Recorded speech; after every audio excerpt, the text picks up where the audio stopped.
नमस्कार, आईडीटीवी प्राइम में आपका स्वागत है। मैं हूं शुभमिता बिस्वास और हाजिर हूं देश और दुनिया की ताजा तरीन खबरों के साथ। सबसे पहले नजर डालते हैं आज की प्रमुख खबरों पर। पहली सोमवारी पर देवघर और रांची के शिवालयों में उमड़ी भक्तों की भीड़। पेसा कानून को लेकर आदिवासी संगठन का गुमला से राजभवन तक पैदल मार्च। जेएमएम का एक्स हैंडल हैक, सीएम के आदेश पर जांच शुरू। चुनाव आयोग का बड़ा फैसला, बिहार के बाद अब पूरे देश में होगी वोटरों की जांच। निकम, मीनाक्षी श्रृंगला और सदानंद बने राज्यसभा सदस्य, राष्ट्रपति ने किया मनोनीत।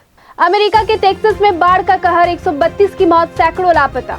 लंदन एयरपोर्ट पर बड़ा हादसा, उड़ान के तुरंत बाद विमान में लगी भीषण आग। कन्नड़ सिनेमा की पहली महिला सुपरस्टार सरोजा देवी का बेंगलुरु में निधन।